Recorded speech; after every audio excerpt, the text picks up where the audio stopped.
बिस्मिल्लाहिर्रहमानिर्रहीम। नाज़रीन मोहतरम अस्सलामु अलैकुम वरहमतुल्लाहि वबरकातुहू। नाज़रीन मोहतरम, आज हम बिस्मिल्लाह शरीफ की जो बच्चों को रस्म अदा की जा रही होती है उसका तरीक़ेकार आपको बताएंगे कि देखें, छोटे बच्चे जो होते हैं उन्हें उनके सामने कोशिश करें अल्लाह पाक का ज़िक्र करें, बिस्मिल्लाहिर्रहमानिर्रहीम वक्तन फ़वक्तन पढ़ते रहें। तो खुशनसीबी है जब आपका बच्चा बोलने लगे तो अल्लाह पाक का ज़िक्र करे, बिस्मिल्लाह शरीफ पढ़े। बहरहाल जब बच्चा बोलने के काबिल हो जाए तो बिस्मिल्लाह शरीफ की रस्म का तरीक़ेकार कुछ इस तरह बिल्कुल आसान है कि आप किसी कारी साहिब को बुलवा लें, किसी नेक शख्स को, बुज़ुर्ग को, आलिम दीन, आपको आसानी हो आलिम दीन को बुलवा लें, किसी मुफ्ती साहिब को या मस्जिद के इमाम साहिब, या कोई भी ना मिले, घर का कोई भी फ़र्द इस तरह कर सकता है कि बिस्मिल्लाहिर्रहमानिर्रहीम इस तरह बच्चे को कहें कि पढ़ो बेटा बिस्मिल्लाहिर्रहमानिर्रहीम। इस तरह तोड़ तोड़ के बच्चा आसानी से पढ़ लेगा। तो इस तरह बच्चे को पढ़ाई जाए तो ये बिस्मिल्लाह शरीफ पढ़ाने का एक तरीका है। उसके बाद मुख्तसर से अल्लाह करीम की बारगाह में दुआ मांग लें कि मालिक के कायनात इस बच्चे को नेक बना, बाअमल बना, बाकिरदार, बाअखलाक बना, इसे दीन इस्लाम का अजीम मुबल्लिग बना, बच्ची है तो अजीम मुबल्लिगा बना।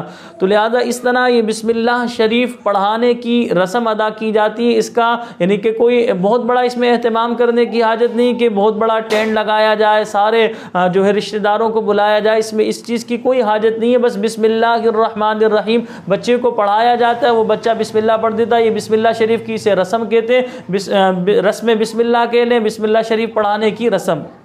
तो बहरहाल यहाँ ज़िमनन में आपको ये भी बताऊँगा कि अपने बच्चों को जब आप अच्छा माहौल देंगे तो लिहाजा बच्चे शुरू ही में यानी जब वो बोलना सीखेंगे तो उसी वक्त ही अल्लाह पाक का ज़िक्र करेंगे, बिस्मिल्लाह शरीफ उनकी ज़बान से निकलेगी, दुरूद शरीफ उनकी ज़बान से निकलेगा। लेकिन जब हम अपने बच्चों के सामने ख़ुद गाने गुनगुनाएंगे, हम उनके सामने रस्क करेंगे, डांस करेंगे, इसी तरह बुलंद आवाज़ से गाने चला रहे होंगे तो छोटे बच्चे आपने देखा होगा ये भी डांस कर रहे होते, अपने पैरों को झिलका रहे होते हैं। इसी तरह जो है ये बच्चे गाने गुनगुना रहे होते हैं। तो लिहाजा खुदारा अपने बच्चों का मुस्तकबिल फ्यूचर ख़राब ना करें, उनके सामने अच्छी बातें करें ताकि उनके अंदर भी अच्छी आदत पैदा हो। याद रखें, छोटा जो बच्चा होता है ये साफ एक तख्ती की मानिन होता है। जिस तरह तख्ती पर आप लिख के 1 2 अलिफ बा तो जो लिखेंगे वही लिखा रहेगा, इसी तरह जब छोटा बच्चा होता है इसे आप जो सिखाएंगे,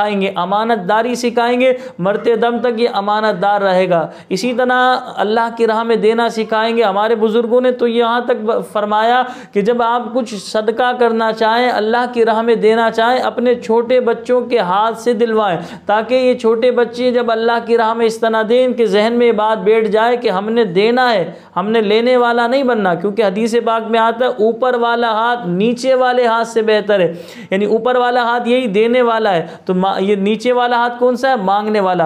अल्लाह पाक मुझे भी देने वाला बनाए और आप देखने वालों को भी देने वाला ही बनाए। मांगना जाहिर सी बात है, जिसके अंदर ये मांगने की सिफत पैदा होती है वो मांगता ही चला जाता है। तो मांगने की सिफत से अल्लाह तबारक व ताला हमें महफूज फरमाए। अपने बच्चों को अच्छी सोहबत दें, अच्छा माहौल दें, अच्छी बातें उनके अंदर करें, अच्छी बातें उनके दरमियान करें ताकि अच्छी सिफ़ात उनके अंदर पैदा हो। अल्लाह पाक का ज़िक्र करें, ज़िक्र की महफ़िल में जाएँ तो अपने साथ ले जाएँ। बच्चा इतना बड़ा हो जबकि समझदार हो, उसे ज़िक्र की महफ़िल में ले जाएँ ताकि वो अल्लाह तबारक व ताला का आपके साथ ज़िक्र करे। मुझे अपनी ख़ास दुआओं में याद रखिएगा। अगर आपने अभी तक हमारे चैनल को सब्सक्राइब नहीं किया तो आपसे गुजारिश है चैनल को सब्सक्राइब कर लें। अस्सलामु अलैकुम व रहमतुल्लाहि व बरकातुहू।